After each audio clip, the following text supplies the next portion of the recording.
Hi everyone, Shashank this side. I hope you all are doing well today and safe at home.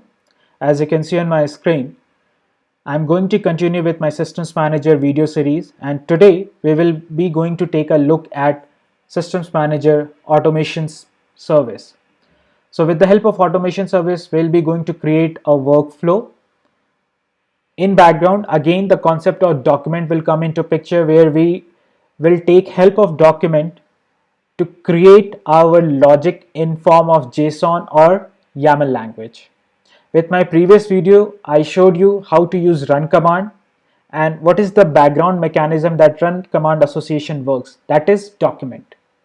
So let's look at some points regarding automation service, and I'll quickly jump to my AWS Management Console to do a quick demo. So Systems Manager, as we know, help us to simplifies most of the common maintenance and the deployment tasks related to our EC2 instances and other AWS services. When I say other AWS services, it integrates with Lambda, Inspector like a security services, CloudWatch agent, SSM agent, and all those stuff. I have already showed all those modules with my previous videos. So if you're not aware of Systems Manager, I'll be sharing the playlist for Systems Manager. Please go through that to get a clear understanding on how to use Systems Manager with different modules in terms of automation. Automation service enables us to do following things: build automation workflow to configure and manage instances and AWS resources. We can create our custom workflow, which I will be going to show you today, and use a predefined workflows as well maintained by AWS. So there are two kind of workflows you can use, either used by Amazon like a predefined workflows, or you can create your own workflow like a custom workflow and use it across your environment. Receive the notification about automation task and workflow using CloudWatch events. So you can use CloudWatch events to trigger once your automation gets completed or once your automation gets executed. Monitor your automation progress and execution detail by using EC2 or Systems Manager console. So you can go to your EC2 console or Systems Manager console as well to check your progress, how much data has been executed. The common use cases is like perform common IT tasks like deployment of your application, updating your SSM agent, CloudWatch agent, do your patching from Systems Manager, then safely perform the disruptive task in bulk. So if you want to execute your configuration of Docker on Windows or Linux instances, let's say you have 100 of instances, without disruptive, you can execute your configuration of the Docker command on 100 of instances in one go. You can update your AMI as well. So one of the common tasks with Systems Manager, which I used to do frequently, I create a golden AMI. I have a golden AMI. Basically, I used to do a patching of my golden AMI on a like frequent basis, so that I don't have to manage much on the Windows side, right? The patching side, or on the Linux as well. So these are few common tasks. So try to correlate with your normal day-to-day tasks which you perform in your company, right? All the IT related tasks, administrative related tasks. So I hope this clears a lot in terms of the automation service. Let's jump to our AWS Management Console. I'll show you how to configure automation workflow. So I'm into Systems Manager, into Oregon. Now, to create a workflow, you can go to automation. It's under action and change. Okay, so click on execute automation. You can see we have a certain number of documents. So these are documents which consist of all the logic in background. What are the logic has been written, like attach EBS volume or configure your CloudTrail logging, then attach IAM to an instance and all those things. So these are predefined documents provided by AWS. So you can use either predefined or you can create your custom document to create a workflow of your automation service. You can select patching. So these are the categories of the documents. You can see we have a lot like documentation, remediation. Let's click on remediation. Again, remediation is something you can resolve issue by writing lambda function, or you can publish out SNS notification and all those things. You can do that with the help of remediation function.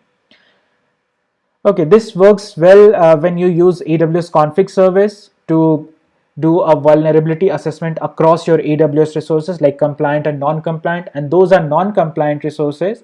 Let's try to write a lambda function, create a document within AWS Systems Manager and execute a workflow that will be going to resolve or remediate your issues for non-compliant resources. Okay, for this video, I will be going to create a new document. So let's go to the document section. It's on the left hand column, left navigation pane, shared resources. Now we have an option to create an automation. Let's create an automation first. Before that, how you either you can create from scratch.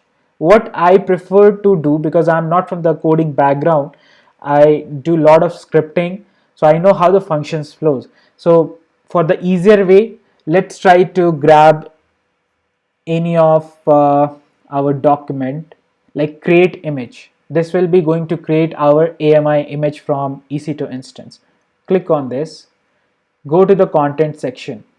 So we have a content section where it's giving me a schema version as 0.3, assumption role of automation assumption role. Create a new Amazon machine image from your EC2 instance. This is an instance ID, type string.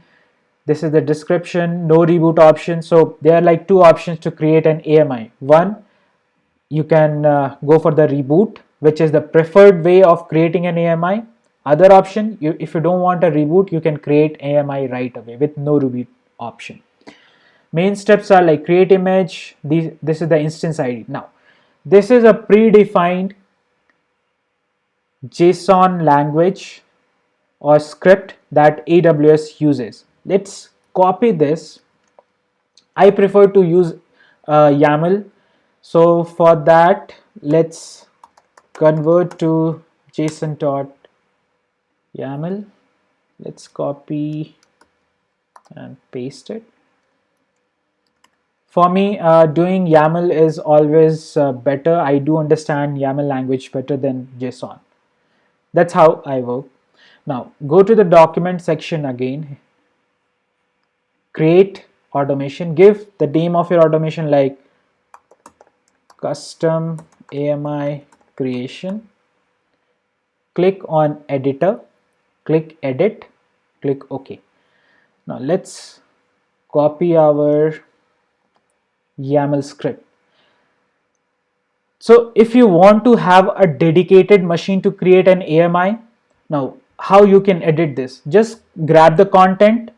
I'm just showing you how we can create our own document and execute the automation. So here we have an instance ID. These are the parametric values. Again, I'm familiar with this because I create CloudFormation script a lot where we use these kind of parameters. So let's try to give a default value, FAULT, and I have an instance running already. So let's grab it, the instance ID, and give the instance ID over here. The type is string, so this will be going to take my instance ID. Create automation. So owned by me. So these are a few custom documents I have already created, like CloudWatch agent install, CloudWatch agent update, AMI, custom stop EC2, and create automation. So let's go to our automation module again. Click on execute automation, go to owned by me, and here we have custom automation. Click next, and you can see like the parameter has already been picked up as an instance ID. You can give this as true or false. So let's give as true because my instance is running for a few of the Docker stuff. So that's why I can reboot it right away. I'm doing some testing over there. And if you want to have a CLI, then use this to execute from the CLI. Click on execute. Here we go. So it's trying to create your image. It's an in progress state. This will be going to take some time. Let me go to EC2 management console and AMI section. You can see we are getting our AMI created with AMI ID this. Let's go to instances. This needs to get rebooted. So if you go to the instance screenshot, as of now it's not rebooting. So this will take some time to get reboot because we have selected an option to reboot our server while creating an AMI. Okay, so let me pause this video for a moment. Once my AMI is available, then I'll resume it back to show you the status. So my AMI has been created successfully. It's today's date, 19th May, 6 o'clock, and right now the current time is 6:06 p.m., which is fine. It took nearby 3-4 minutes for me to create an AMI from Systems Manager. So let's go to Systems Manager. This is showing as success. This is the step ID. Let's go to the output section. It's giving me an AMI ID ending with CADD. Let's compare the AMI ID. It's CADD. So this is working fine for us. So that's it guys for this particular video. I hope you are able to understand how to use automation framework with Systems Manager and how you can create your own document to create a workflow with the help of automation. I showed you an example how you can achieve this particular objective. So try it out on your account. If you're facing any issue, place out a comment in comment section and I'll be there to help you. Have a nice day. Bye-bye.